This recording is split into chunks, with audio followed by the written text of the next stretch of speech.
Sagalee Waaqayyoo kana keessa nan dubbisa.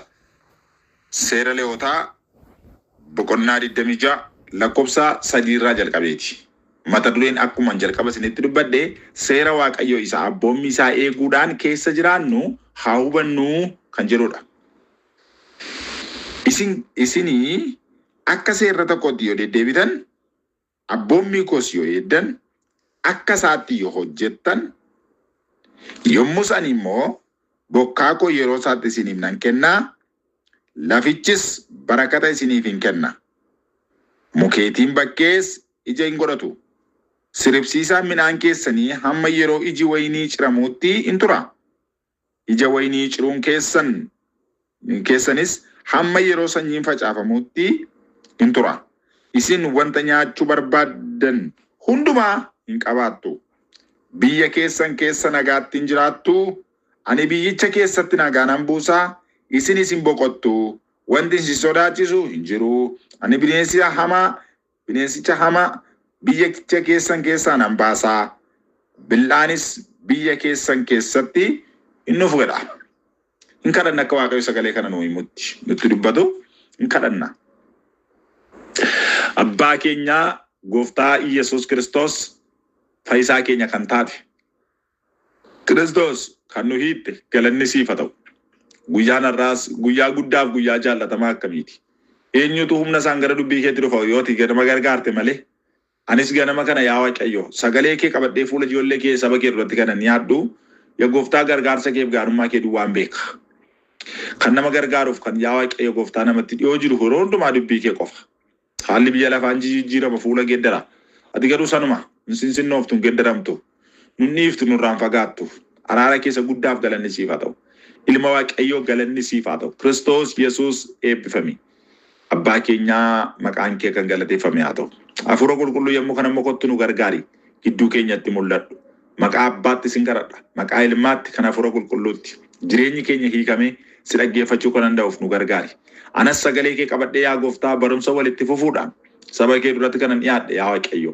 Ayyaanni kee ol waaqarraa dachaa narratti haa dhangala'u. Humna kee amanadhee sagalee kee yaa Waaqayyo ijoolleen kee yaa Gooftaa kanarraa hin baru jedhee kana hafuurri kee keessa koo kaa'e qabadhee saba kee duratti dhiyaadheera. Maqaa Yesuus Kiristoos laphee banamaadhaan dhaggeeffatanii ittiin fayyuu haa danda'ani.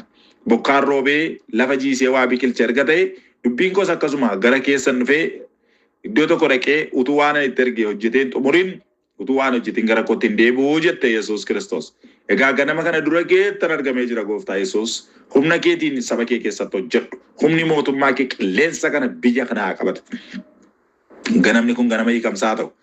Maqaa Gooftaa Yesuus nama Naazireetiin qilleensicha laficha qabee kan jiru mootummaa dukkanaa bakka jirutti haa dhidhimu. Maqaa Yesuus Kiristoosiin ganama kana boojuun keenya haa galu. Maqaa Yesuus Kiristoosiin hafuurri Gooftichaa ijoollee kee irratti haa mul'atu.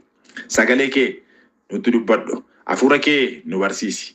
Yaa Waaqayyo itti dabaleensi kadhadha. Obboloonni kun dubbii kan akka isaan hin dhageenyeef isaan bira kan dabarsu yaadi dukkanaa, yaadi biyya lafaa, yaadi yaa Gooftaa si biraan taane dhiigaa foon keessa taa'e kan nama qoru haala isaan kee jiran akka isaan hin dhaggeeffanneef kan isaan danqu maqaa Yesuus Kiristoosiin ijoollee keenya haa galagalu. Maqaa Yesuusiin bakka gada dhiisu. Waldaa kiristaanaa haa diigamu. Saba kee haa diigamu. Qilleensa kana ganama kanaa kaasee qulleesseera. Maatii keenya irratti ifni haaraan bahu. Naannoo keenya irratti ifni haaraan bahu. Hafuurri Yesuus Kiristoos naannicha haa qabatu. Maqaa Yesuus Kiristoosiin. Maqaa Yesuus Kiristoosiin. Humni dukkanaa jireenya keessanii bara keessan irra haa deemu. Hafuurri Waaqayyoo keessa koo waan tokko guuta. Ofirraa ifadhaa. Baay'ee jireenya korraa ifadhaa. Obboleetti obboleessa koo akkati sagalee Waaqayyoon nageenya akkati ganama kana si bari'ee waan haaraadha jettee akkati hin jalqabnetti dukkanni mataa kee hidhee jiru. Dukkanni bara kee irra dhaabatee jiru. Maqaa Yesuusiin mootummaan dukkana haa galagalu. Baay'ee maatii gadhiisi, baay'ee fira gadhiisi, baay'ee obboloota gadhiisi sagantaan diinaa ganama kana kan cirame haa ta'u. Maqaa Yesuus Kiristoosiin ganama kana utuun sagantaa kana isiniif hin jalqabin dura fuula Waaqayyootti jilbeenfadhee isiniifis kadhachaan ture waa'ee sagantaa kanaafis. Maqaa Yesuus Kiristoosiin ammas itti dabalee mul'inatti kadhadha. Akkasin dhageessanitti kadhadha. Bara kee mana keerraa kan hidhame haa ta'u. Bara keerraa kan hidhame haa ta'u. Karaa keerraa kan hidhame haa ta'u. Maqaa Yesuus Kiristoosiin abboomeera mootummaan dukkanaa maqaa nama Naazireetii Yesuus Kiristoosiin bakka gadhiisee kan hidhame haa ta'u.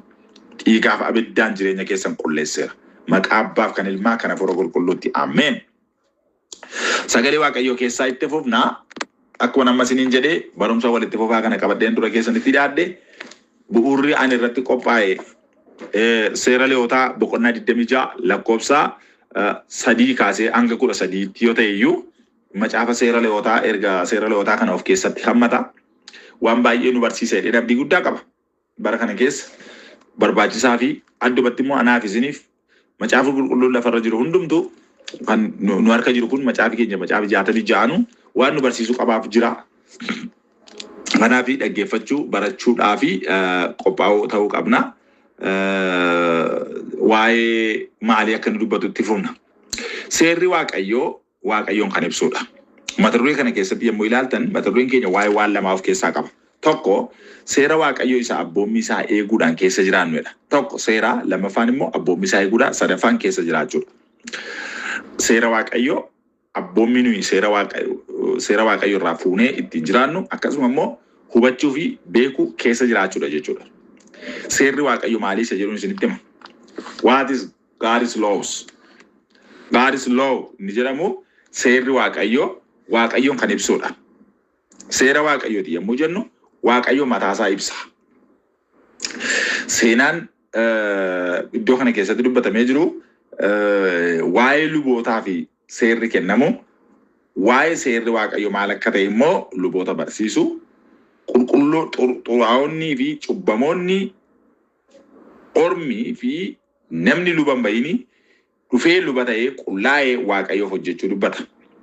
Waa'ee namni ormi tokko dhufee mucaa waaqayyo ta'u waa'ee ormi tokko dhufee luba ba'uuti sagalichi.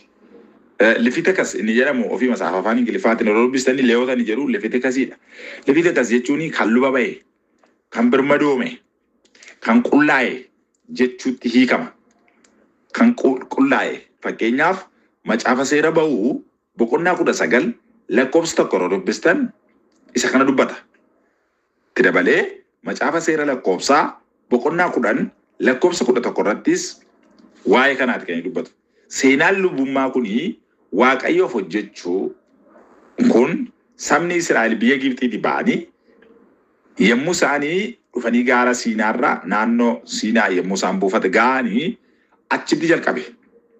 Waaqayyo Musee gaara Siinaarratti waamee amma sabni biyya garbummaa waggaa 400 oliif ture dhufe kun bakka kanatti anaa wajjin kakuu haaraa galuu qabaa. Isaanuma keessaa qomoon tokko yookaan immoo warri hin ta'u jedhaman filamanii sanyiin Lewwotaa yookaan immoo Aaroon irraa kan dhalatan Aarooniif ijoolleen Aaroon akkasuma immoo hiddi Aaroon itti fufee anaaf luba kan ba'ee ta'utu irra jiraa jedhe. Ani qulqulluudha, seerri koos qulqulluudha. Kanaaf anaa fi saba koo gidduu kan dhaabatan namoonni barbaachisu jedhe. Tokko seera koo kan waaqayyoon barsiisan, lammaffaa akka itti jiraatan immoo abboommii ani isaan abboomu sabicha kan barsiisan, anaaf sabicha kan walitti fidan, akkasuma immoo ofii isaaniif kan qullaa'anii fi luba kan ba'an ta'utu irra jira jedheeti qajeelfama kenne waaqayyo. Har'a wantoonni kuni sammuu namootaa keessatti gaarii ta'e ifuu dadhabuun yeroo nama rakkisu baay'ee mul'ata. Yaadachiisi yookaan dhaadhannaan seera Lewwotaa keessatti kenname keessaa inni guddaani sabichaan ani waaqayyo keetii isa biyya Gibxiitii si baasee isa biyya garbummaatii si baasee ani waaqayyo keetii kan jedhu ture. Akka dhaadhannootti yookaan immoo akka mata dureetti macaafa seera Lewwotaa kana keessatti kan mul'atu akkas jedha. Ani waaqayyo kee isa biyya garbummaati si baasee ani waaqayyo keetii ittiin jedhe. Waaqayyo kee isa biyya garbummaati si baase waaqayyo keetii. Ba'uu boqonnaa 20 lakkoofsa 1 irratti argitu, Lewwota boqonnaa 1 lakkoofsa 1 irratti argitu. Ani waaqayyo kee isa kam isa biyya Gibxii biyya isaa biyya garbummaa. Biyya garbummaatti nu baasee seera isaa nuu kenne luba immoo nu godhe. Isa kana gaa sagalichi. Amma gaa kun kiristaanota baay'ee murteessaa dabaloo tokko. Baay'ee barbaachisaa fi waan baay'ee jireenya namaa irratti jireenya kiristaanummaa keenya baay'ee perfect godhuu keessaa isa kana. Nuyi barumsa baay'ee sin namne, haleluuyaa sin namne, raajii sin namne, waan nu dhabne garuu waan tokko jira. Tokko seera waaqayyoo luus gooneera, daganneera. Seera waaqayyoo titeenaal waa'ee seera waaqayyoo jedhu kana dhiibneerra already. Seera waaqayyoo irraa waan fagaannee jirruu fi yoo kadhannes, yoo dubbannes, yoo hojjennes waaqayyo wajjin walitti dhufu rakkisaadha. Baay'ee rakkisaadha. Kanaaf dhaloonni baay'ee waaqayyo irraa fagaataa deemu hin mul'atu hin tajaajilu. Waaqayyo garuu seerri isaa gaafa cabu compromise gochuu hin danda'u. Seerri waaqayyo cabee waaqayyo wajjin jiraachuu hin dandeenyu. Abboommi waaqayyo diinee waaqayyo wajjin jiraachuu waan hin dandeenyee fi akkamitti seerri waaqayyo maali? Luba ba'uun maali? Akkamitti immoo seerichaaf abboommichaaf jiraanna inni jedhu gaa baay'ee murteessaadha jechaadha. Kanaaf sagalee waaqayyo maal jedha beektu yeroo hundumaa kanan baay'ee jaalladhu tokko nyaati gaanii kan warra gaaniiti jedha. Aannannoo kan ijoolleeti. Namni gaa maal nyaata? Nyaata gaa nyaata.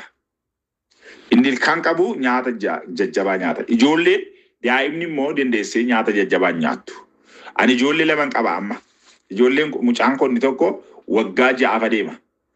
Inni tokko waggaa 5 walakkaadha. Inni tokko immoo baatii 10. Ijoolleen kun lamaan walqixa waan nyaatan.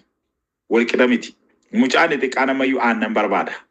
Harma haadha isaatii hodha. Waan inni nyaatu waan lallaafaa laannaaf. Mucaan kun jabaan immoo akkuma jabina isaatiitti waan jajjabaa nyaata. Garuu mucaan kun umurii 5 waggaa 5 amma waan nu nyaannu immoo dandeenye nyaatu.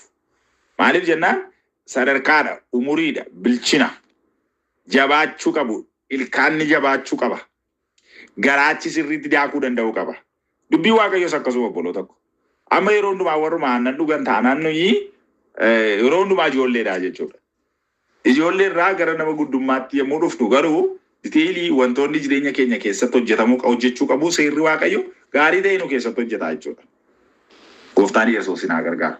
Dubbii kan akkasiin qalbii gurratti ilaaltanii dhaggeeffatu.